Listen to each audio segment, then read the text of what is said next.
10 nations where buying a house is nearly out of reach in 2025. What if I told you that in some countries, the dream of owning a home is slipping further away each year? From sky-high prices to stagnant wages, buying a house has become nearly impossible for the average person in many parts of the world. In this video, we explore 10 nations where homeownership is nearly out of reach in 2025, based on price-to-income ratios, rent burdens, supply shortages, and government policies. Stick around, because some of the countries on this list may surprise you. At number 1, no surprise, is Hong Kong, with a price-to-income ratio of over 22:1. Hong Kong is consistently ranked as the most unaffordable housing market in the world.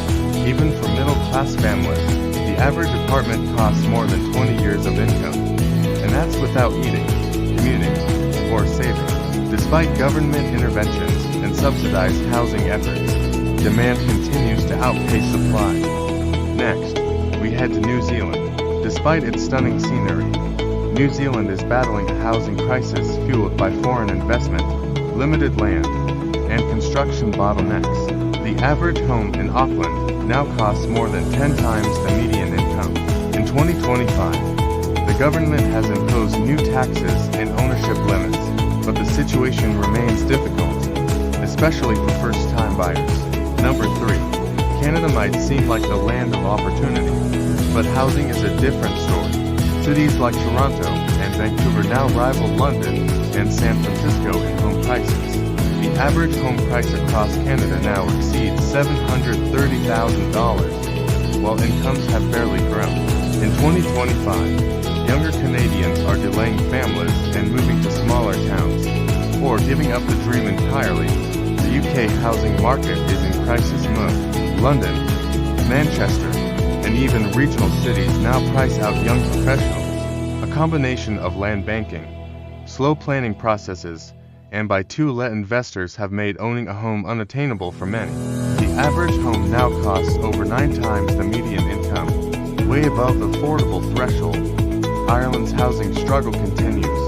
Dublin and Cork have seen double-digit increases in prices yearly, while rental prices soar.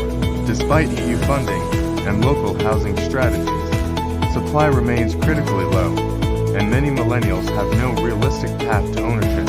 America is in a housing affordability trap, especially in metros like San Francisco, Los Angeles, and Miami. The 2025 median home price is now over $410,000 nationwide, but local incomes haven't kept up. Mortgage rates, zoning restrictions, and institutional investors have only made things worse. Australia continues to struggle with affordability. Sydney and Melbourne remain notoriously expensive, with the average home price now exceeding $950,000 Australian dollars. Demand from overseas buyers and restricted urban development add pressure. In Seoul, buying a home has become a nearly impossible dream for most. Jeon's, Korea's unique rental system, once helped affordability, but that too is collapsing under pressure. A 2025 study showed that housing consumes more than 55% of young professionals' income. Sweden's affordability crisis isn't just about price, it's also about supply and rent control. Stockholm's queue for rental housing can take over 10 years, and buying is limited to the wealthy. Even small starter apartments are priced well above what average Swedes can afford. Singapore has one of the most structured housing markets, with government-subsidized HDB flats for most citizens. But for permanent residents, foreigners, and even some local singles under 35, private housing remains staggeringly expensive.